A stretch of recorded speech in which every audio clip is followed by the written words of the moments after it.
Halo halo, pernah lihat foto partikel yang super detail banget nggak? Sampai kelihatan pori-porinya. Nah, gambar secanggih itu bukan dari kamera biasa, tapi dari alat keren bernama Scanning Electron Microscope atau SEM. Di video kali ini, kita bakal bahas gimana cara kerja SEM dan kenapa alat ini penting banget dalam penelitian material. Jadi, SEM itu alat karakterisasi yang menggunakan berkas elektron untuk menghasilkan gambar resolusi tinggi dari permukaan sampel.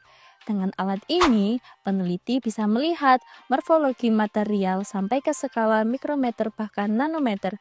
Bayangin, kita bisa melihat dunia kecil yang nggak bisa dilihat dengan mikroskop cahaya biasa. Nah, caranya cukup keren loh. Elektron ditembakkan ke permukaan sampel, dan saat bertubukan dengan atom akan muncul sinyal-sinyal seperti elektron sekunder, elektron pantul, dan sinar X karakteristik. Semua sinyal itu kemudian diterjemahkan komputer dari citra 2 dimensi beresolusi tinggi. Hasilnya, kita bisa melihat permukaan material dengan sangat detail dari bentuk partikel, struktur, sampai retakan kecil sekalipun. Lalu apa sih tujuan pengujian SEM ini? Yang pertama, untuk mengetahui bentuk, ukuran, dan distribusi partikel. Yang kedua, untuk menganalisis struktur mikro dan porositas permukaan. Dan yang ketiga, menilai keseragaman atau homogenitas dari material yang diuji. Proses pengujiannya sendiri punya beberapa tahap.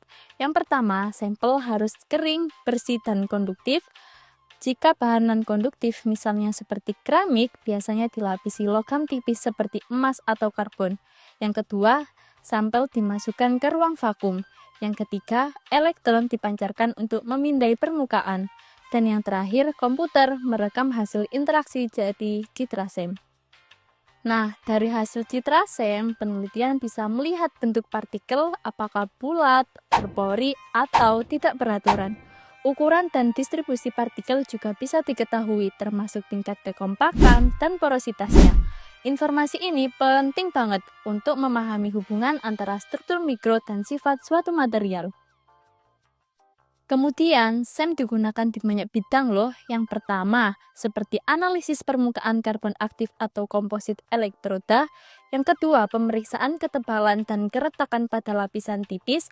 Yang ketiga, hingga karakterisasi katalis, logam, keramik, dan nanomaterial. Dengan SEM, para ilmuwan bisa tahu kenapa suatu bahan bekerja baik atau justru gagal dalam aplikasi tertentu. Jadi kesimpulannya, SEM adalah alat penting untuk melihat morfologi permukaan material dengan resolusi tinggi. Ia membantu peneliti memahami struktur mikro yang berpengaruh langsung terhadap sifat fungsional suatu bahan. Singkatnya, tanpa SEM, kita tidak akan tahu cerita di balik struktur material.